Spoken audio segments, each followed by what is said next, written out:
नमस्ते अनि स्वागत छ मेरो युट्युब च्यानलमा। अनि शुभ बिहानी।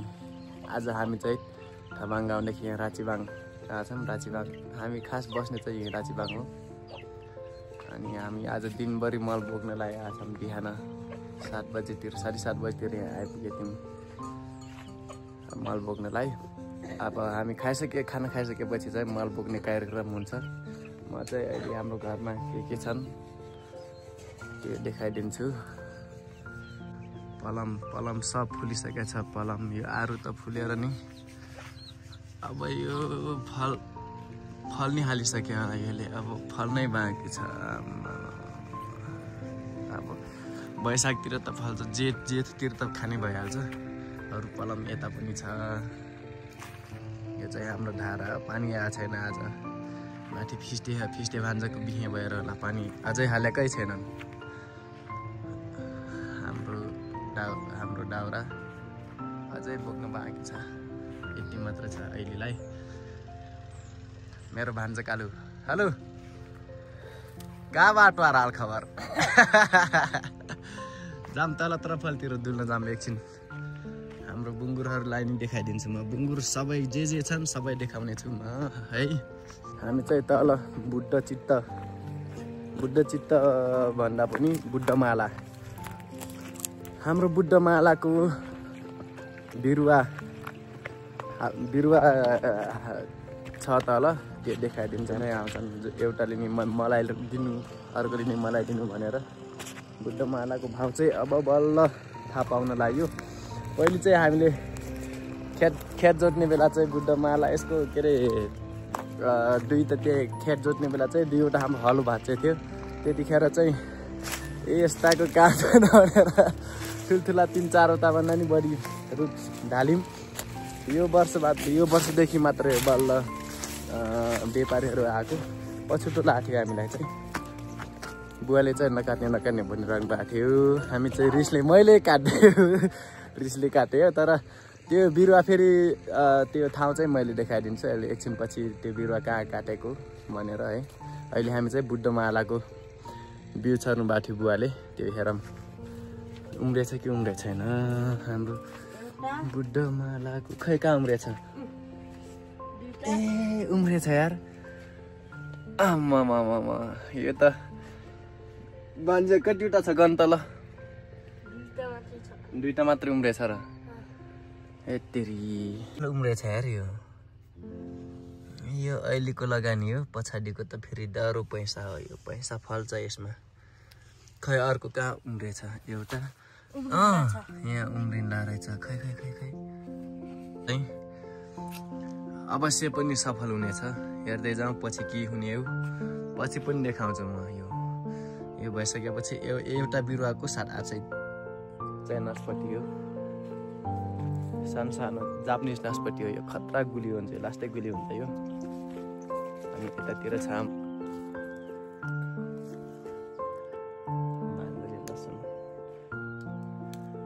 जाममा भए 2-3वटा टिप्न चाहिँ। अनि गइहालौँ हामी।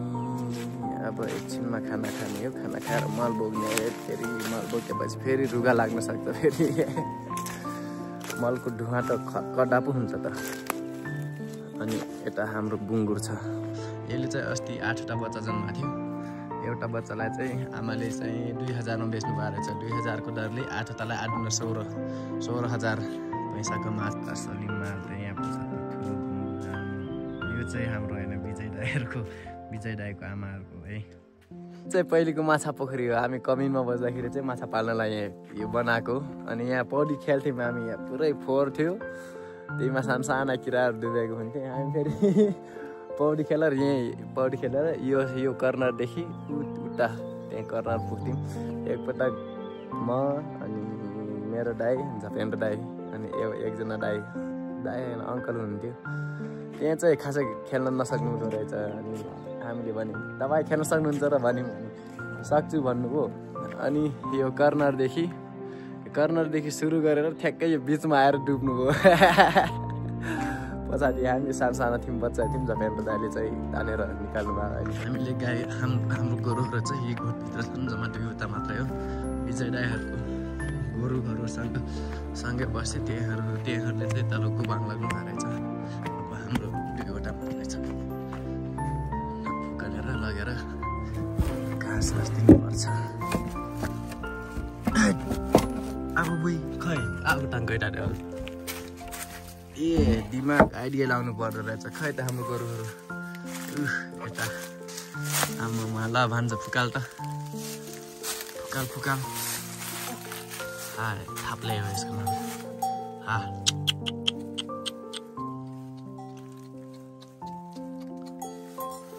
थाप्ले हान के हुन् कि आगो सकेन योले फुकालिसक्यौँ हामीले हाम्रो गोरुहरूलाई। आइमिनको दादी तुलबुले यसको नाम चाहिँ तुलबुले अगाडिको नाम चाहिँ थाप्ले। यसको नाम तुलबुले किन राख्दियो होला हामीले चाहिँ खास तुलबुले केलाई भन्छ भनेपछि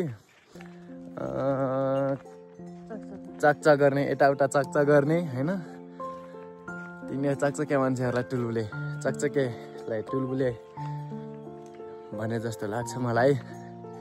यही सानो बच्चा भनेर यता चक्नी उता चक गर्न सक्थ्यो गरेर त्यही भएर यसको नाम तुलबुले राख्दै होला हामीले तिनीहरूले हो। यो चाहिँ हाम्रोतिर चाहिँ शनिबारै हो सबले काम गर्ने चाहिँ। अरू बेला चाहिँ विद्यार्थीहरू पढ्छन् त्यही कर्मचारीहरू फेरि आफ्नो काममा जान्छन्। अनि काम गर्ने भनेको यतातिरको स्थानीयहरूले काम गर्ने मौका भनेको शनिबारै हो।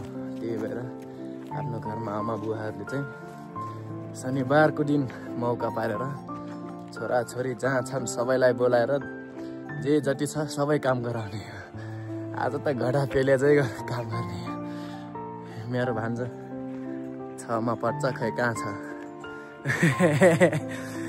आज पनि नआउने जस्तै थियो। यो अहिले तल बसेर अलि पढ्नेवाला चाहिँ होइन साथीहरूसँग दिनभरि फुटबल खेल्ने यो त्यही भएर त यहाँ बसेर नि पढ्ने त पढ्दैनस् जाम माथि गएर मर्सल बोकम भने यसको 26 गतिदेखि नि तेरो एक्जाम नि 26 गतिदेखि यसको एक्जाम छ। पहिले चाहिँ राम्रै लिन्थ्यो राम्रै नम्बर लिन्थ्यो। सेकेन्ड टर्मिनल एक्जाममा चाहिँ योलाई 2वटा विषय लाग्छ मासलाई। यो पटक लाग्यो भने बानेर तङ्गाएर सिस्नो पानी लगाइदिने हो। मेरो नाक काट्दैछ यो नाक काट्दैछ। पहिले चाहिँ डकटीमा 50 अरूलाई भन्ने बेला चाहिँ 6मा पढ्छ 6 A कि बी भन्थे। मेरो भान्जा त एमा पढ्छ नि भन्थे। अब त नाक काटिदियो 2वटा विषय अब त भन्न नि छाडिए। अब पास भयो भने चाहिँ फेरि भन्ने हुन्छ फेरि नाक राखिदियो भने चाहिँ हुन्छ। पास भएन विषय लाग्यो भने त हुन्न। अब चाहिँ हामी गाईहरू बाँध्ने हामीले बाँध्ने चाहिँ अब म बाँध्छु है आइज थाप्ले त्यो चाहिँ बाँधिसक्यो यिनीहरूलाई। अब भान्जेले घाँस हालिनु लाग्छ। अब यिनीहरूलाई सिधै 1-2 बजीतिर छाट्ने हुन्छ। यिनीहरूलाई 1-2 बजीसम्म घाँस हालिने हो। अनि आज गला चाहिँ को जानुहुन्छ आमा जानुहुन्छ बुवा जानुहुन्छ। हामी त मल बोक्ने हो मल बोक्न हो। हामी त रात दिउँसोभरि मल बोकेर मात्रै बल्ल जाने हो खाजा खाएर। हामी चाहिँ अब खाना खाएर मल बोक्न जान लाग्छौँ। कति बजे अहिले 10 बजे होला। म न्यू प्लेस कान्छा जान लाग्छौँ। आज 3 जनाले मात्रै एकछिनपछि आमा आउनुहुन्छ। आज दिनभरि बोक्ने 3 पाटामा बोक्ने थिएँ 3 पाटामा बोक्ने थिएँ। कति समय लाग्छ हेर। मैले अघि नभनेको बुद्ध मालाको बिरुवा काटेको ठाउँमै बोक्ने म त्यो पनि देखाइदिन्छु तपाईँहरूलाई।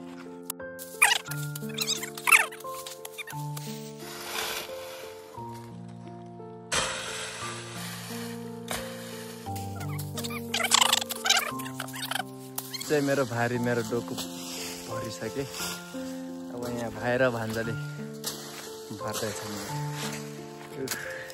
हेलो कालु कहाँ छ टस्की आया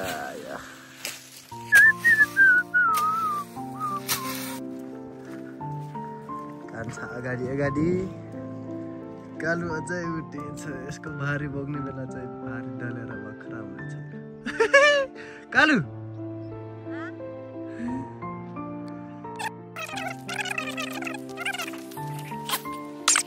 अहिले खनाइसके यहाँ अब भान्जेको पालो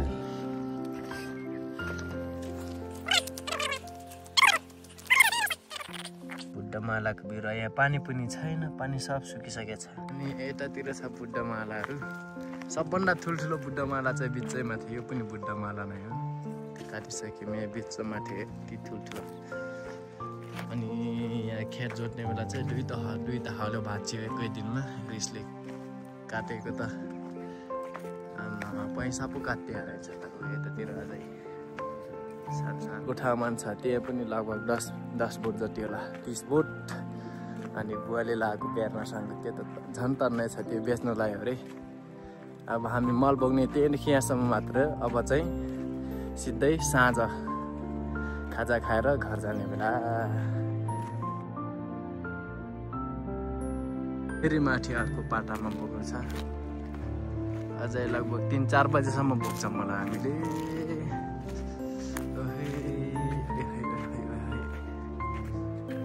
यति बोक्यौँ अब घुम्छ। खादिनु लाग्यो उमाको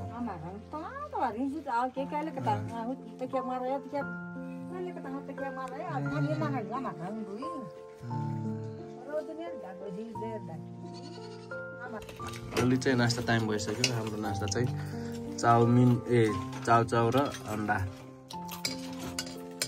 अब यो खाने, फेरि खाइसकेपछि फेरि बोक्नु जाने हुन्छ मलाई। त्यसको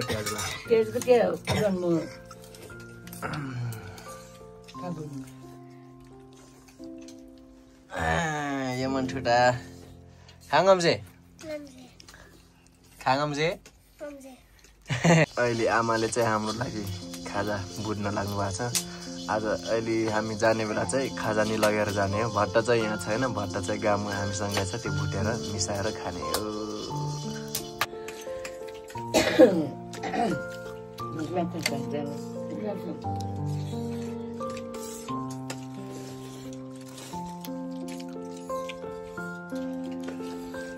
अब खाजा खाइसकेपछि फेरि एकपटक बोक्छौँ, एकपल्ट सकाएर बल्ल घर जाने। अहिले 2 पल्ट सकेर खाजा खानु। हामीले अब खाजा साजा खाइसक्यौँ। अब एकछिन फेरि अझै एकपल्ट बरु सब बोक्नु छ। त्यो बोकिसकेपछि म र भान्जी चाहिँ तल गाउँ जान्छौँ। आजलाई यति। अब अर्को भ्लगमा भेटौँला। हस्त नमस्ते।